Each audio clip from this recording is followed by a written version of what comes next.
Brothers and sisters, comrades and friends, I'm CubaLibre, and welcome back to Let's Play Tomb Raider Underworld. Welcome to Jan Mayen Island. Snow heavy, snow light. Now these are actually both reasonable looking outfits, but of course I'm going to go with the heaviest one because that's what you would actually wear in Arctic ass weather. Especially when you think you're going to be fighting undead demons from Viking hell. Hey, you know that big expensive ship of Amanda's? The one on the bottom of the Mediterranean? Uh-huh, that one. She has a sister, the Tisiphone, anchored off the coast of Thailand. Looks like they're picking through your leftovers. Excellent work, sir. Thank you. You've earned some rest. I'll take it from here. Be careful. When you see Amanda, give her my regards.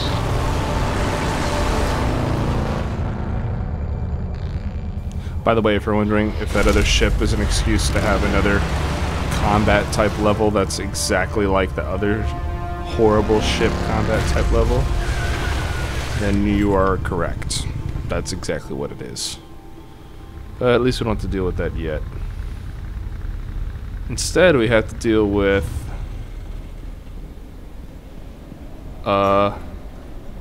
should be driving fast and having fun, but instead having to stop every 2 seconds to kick pots open and grab items. I'm sure you're all very familiar with this game by now.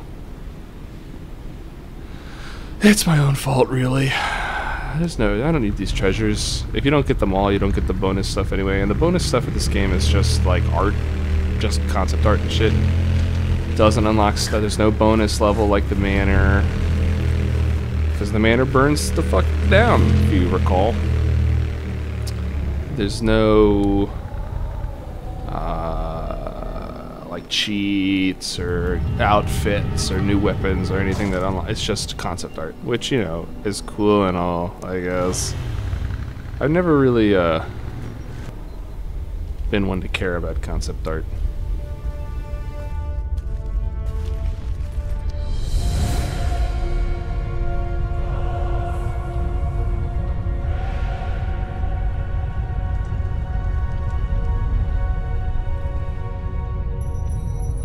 That's right, a big old spiral down. And also staring a zombie in the face. Yeah, let's use the shotgun. It's the best for these zombies.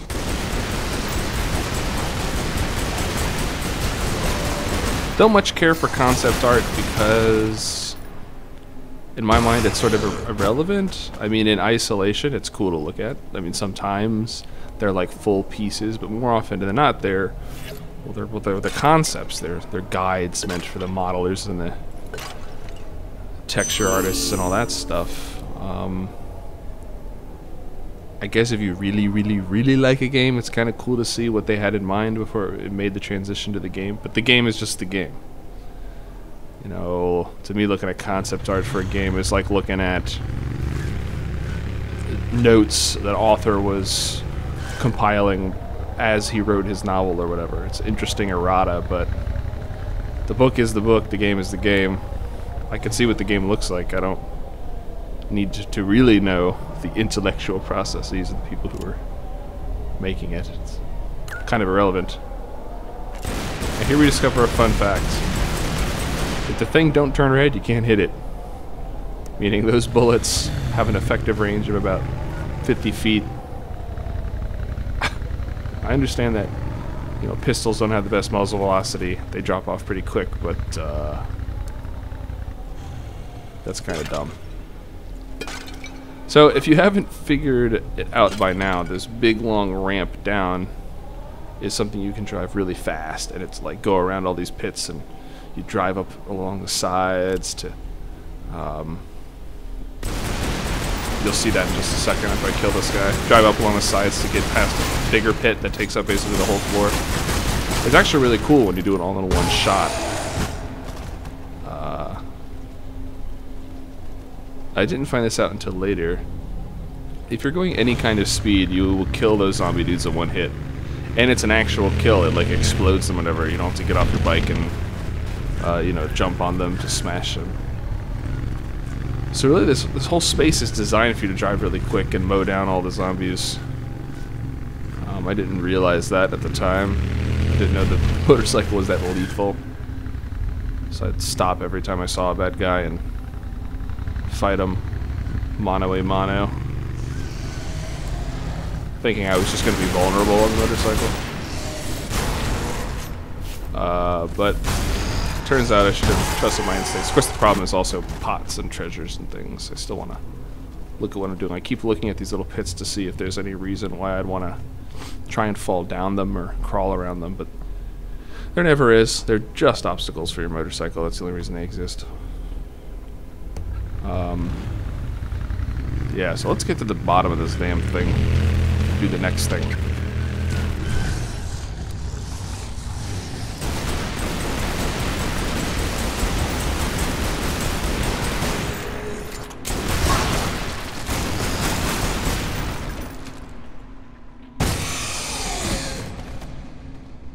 Notice that guy did like an exorcist Viking poison water vomit spew at me.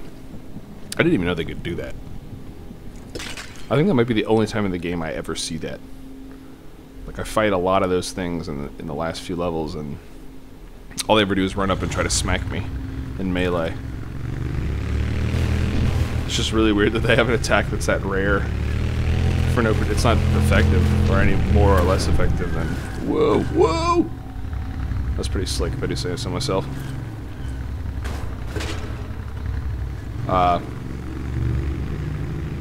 Yeah, weird that they have this like just random attack that they barely ever use. Hey, look, a big gate thing. Wonder what we have to do with that. Valhalla, Odin's Hall, where the warriors who died in battle came to feast and prepare to fight in the final battle of Ragnarok. That makes this Valkyrie to the gate of the dead. Old is that gate, and how to unbolt it, few now know. Where are the Valkyries when you need them? Get it? Standing right here. Lara Croft is the Valkyrie. Now, in retrospect, it's very possible to just get back on your motorcycle real quick and then like just drive over all these guys, which is pretty awesome. But unfortunately, I'm not smart enough to do that yet.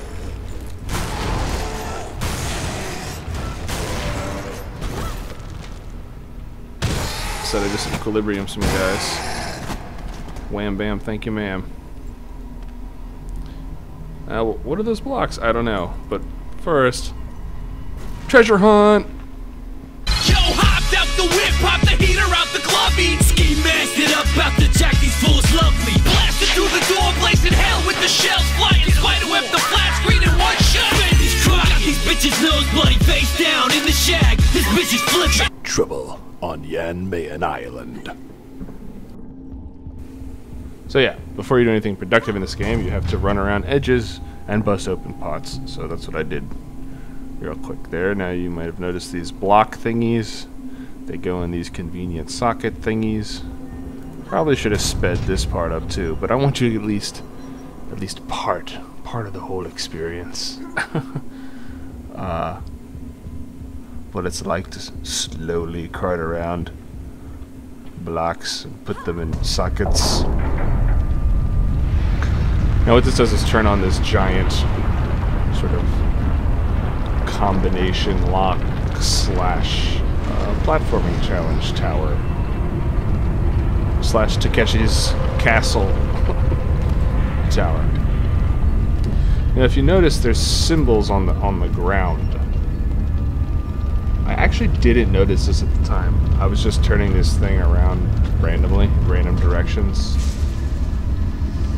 You see when you match up the symbol on the block that I'm pulling around to the symbol on the floor, it sort of locks in and activates this, whatever that is, shaft of light, which marks that you've done it correctly. this is me saying, like, I wonder if there's anything else you can do, but no, it's just the one valid position and the rest of it is irrelevant. So, you climb up the thing. At every level there's another spinny block to line up, and then you get all 4 locks, and then you unlock the Gate of the Dead, which allows you to proceed further into the level. This is me going, is this a laser gonna come in? No, it's just a beam of light. It's not deadly. Hooray. Now it's just a regular old platforming challenge. I actually did this all in one go with no retries and no deaths from... I figured there'd be at least one for pressing the wrong button, or not knowing where I'm going, or accidentally holding the stick to the side so I jump sideways instead of straight up, or some stupid ass thing, which usually happens to me all the time. But nope, first try. Got it done. I'm pretty proud of it, pretty proud of it.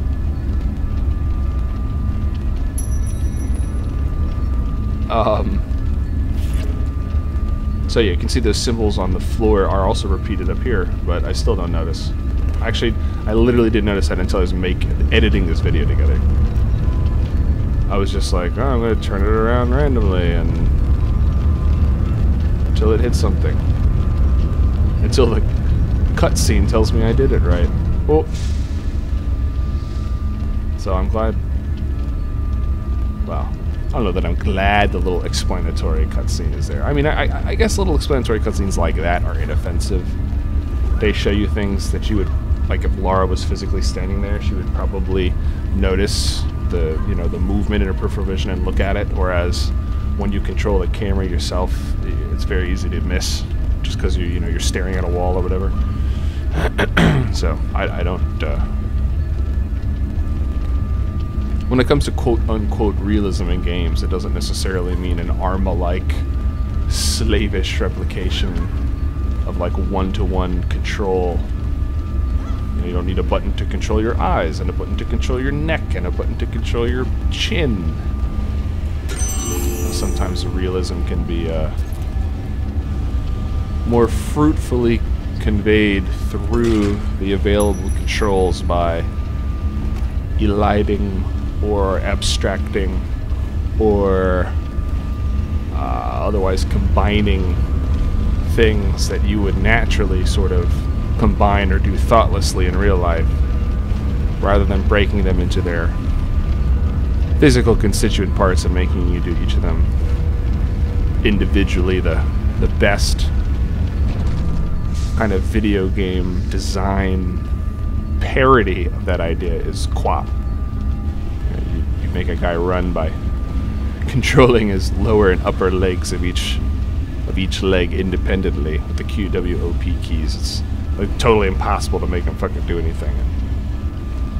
Of course, there's a range. Some games are, I love Arma. Sometimes it pays to be hardcore simulationist, other times it pays to make things a little smoother. It all depends what your game's going for. But just because a game isn't a simulation... Oh god! Just barely avoided that steam. Just because your game is a simulation doesn't mean... isn't a simulation. Doesn't mean it can't have verisimilitude. Make you think it's realistic. Even if it's not really real. Each game, like each other kind of media, sort of sets parameters for itself.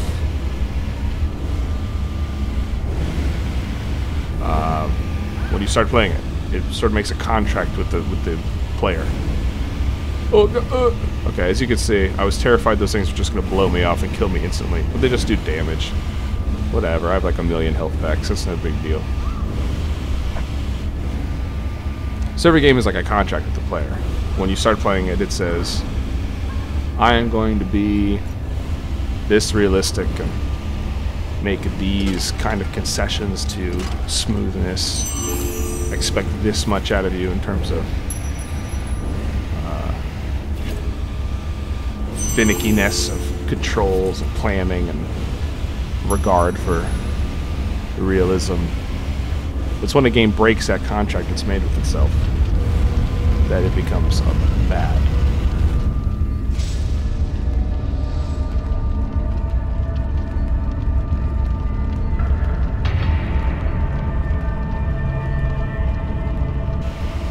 Well, that's all for Lasers Lased. Now we're entering Valhalla. And the way down is a lot easier than the way up.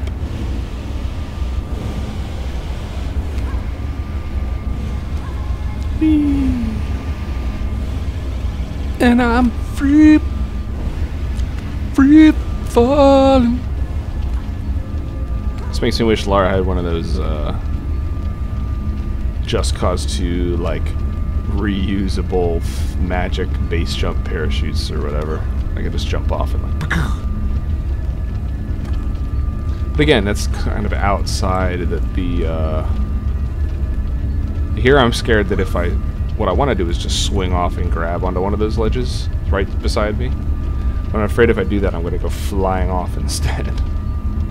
So I will do the cautious version, jump back up here, and then just drop down right onto it. But yeah, that kind of ridiculous Just Cause 2 movement scheme would violate the spirit of the game, which is a kind of pulp realist Indiana Jones kind of thing, not like a stupid Michael Bay movie kind of thing.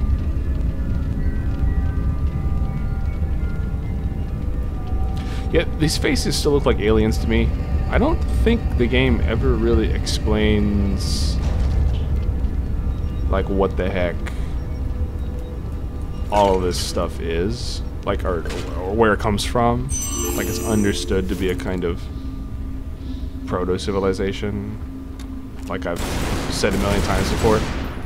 But it doesn't say, you know, is it aliens? Is it gods? Is it magic? Is it super science? I guess that's part of the mystery. I mean, I admire the game for not spelling out everything like that. But on the other hand, it does eventually become ridiculous that Lara isn't like, this shit is crazy. Maybe I should, like, tell somebody. Like, in Indiana Jones, it kind of matters, because the whole point is that they're, like, holy artifacts. And, like, they're not meant for man to know. And they all have these curses attached to them, and it's best for them to be sealed away forever rather than exposed to human meddling. And it's kind of like the whole idea behind the Ark in Raiders and the Grail in the Last Crusade. But here, this is just like some cool super science power shit. And also there's like Natla who wants to blow up the world. You'd think like she's videotaping all this shit. You'd think she'd fucking show it to somebody other than Zip. Yeah. Zip and Winston. Like, hey, United Nations, call a meeting, get everyone in here. Turns out there's like ancient science magic that undergirds most of our cultures. Holy Jesus, where did that guy come from? Absolutely no warning whatsoever. I don't know if you've noticed that it's constantly playing the combat music. It does that for like ever until you kill all the dudes in here, even though they're not aggroed on you or whatever. It's kind of annoying.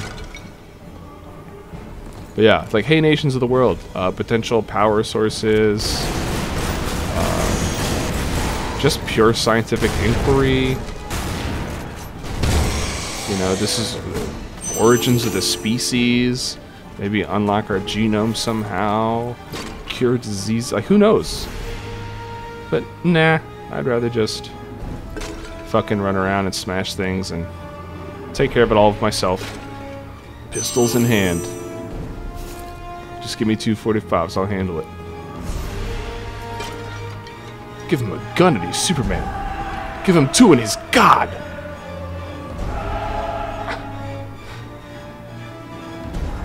If you don't watch out, I'll castrate you. If you can tell me what that's from, I'll be your friend forever. So let me know in the comments so we can be friends for our whole lives. So I don't know if you noticed that big giant sheer wall that was very obvious, colored completely differently from everything else. Yeah, I don't actually, I stare at it like, hey, this looks like something. Turns out it totally is something. But I don't figure out what it is this first run through. Because... I'm dumb. I just miss very obvious clues later on in this area. So, I'll do a little fill-in video after I'm done with this whole level about how to get back there, get that stuff. Oh, that's another thing. If you get all the relics, you know, like the super special treasures, the gold globe things that are like usually hidden in pretty cool places that I actually enjoy. Yeah, you get double health. That's your fucking reward. Twice the amount of health on a game that's already like easy and like gives you 1,000,000 health packs. I don't know, it's ridiculous. I find it very ridiculous. I also find this ridiculous. Just outside this guy's aggro range, but just inside my pistol's range. It's weird. And I guess I finally magically killed all the guys that are associated with the combat music in this area. I don't know. So anyways, down that left side that I just explored, obviously it was a dead end. As you will see, I will poke my head in every available corner here. After I'm done dealing with these stupid skeleton zombies. You may be wondering, well, this is kind of a wide open area with some clear ramps. Obviously it's for driving your motorcycle around in. But do you ever actually need to? The answer is like maybe once. And when you get to the end of this area, you have to leave it behind. Mostly it's not for getting through the area. It's for... Now these collapsed tunnels are very suspicious to me. So for the first and only time I try to use the sonar, and it's actually sort of useful. You can see it goes all the way down the hallway, but stops right at the wall next to me. I take that as a sign that indeed that's like an actual edge of the level. There's nothing behind this landslide, probably. I still try to grab onto things that obviously look like you should be able to grab onto them anyway, but you know, whatever. Like, there's no reason Lara couldn't climb those rocks. The shit that she climbs, the sheer fucking cliffs that she can power jump her way up. There's no... Holy Christ, where are they coming from? There's no reason at all why, she should... Oh! Roundhouse! Oh, that wasn't so good. That wasn't so good either. Pride goeth before the fall, as they say.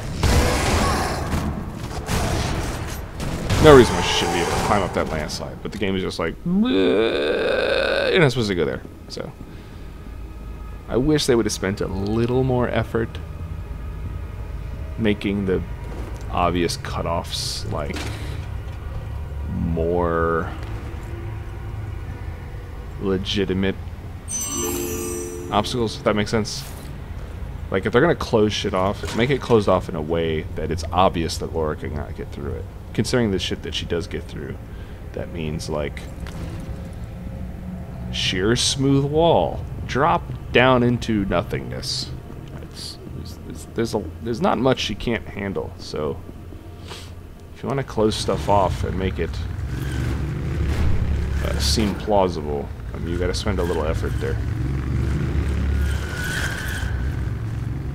But yeah, the motorcycle is not really used to get through the area. It's more used to get the bonus junk, which again is associated with those big sheer discolored door wall things. I say things because there's another one up here, which again I don't figure out. So many clues, so many clues. I actually feel kind of ashamed that I got to the end of the level and realized I hadn't gotten the relic. And I was like, what the hell? And then I was like, the only thing I didn't really figure out was those walls. So I actually replayed this beginning section of this level and figured it out. So again, I will append that. See, there's another one. Very obvious. I will append that to the end of the level when I'm all done.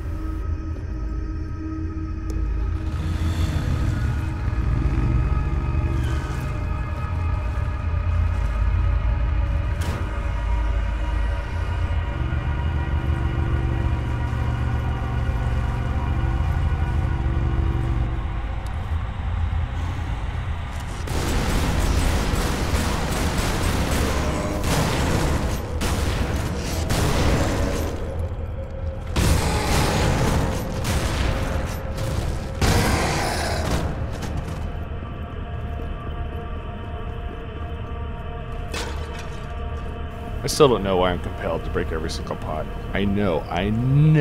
The game has taught me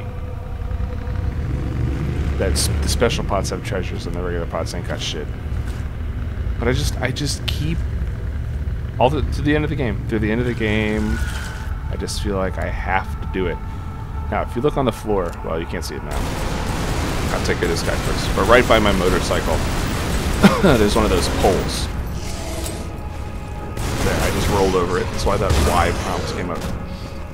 One of those movable poles that you can stick in holes, you know?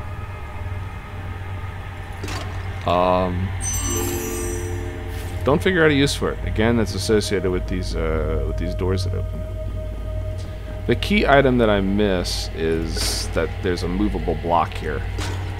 And it's actually not entirely my fault. It's very easy. It blends in rather well. There's a movable block that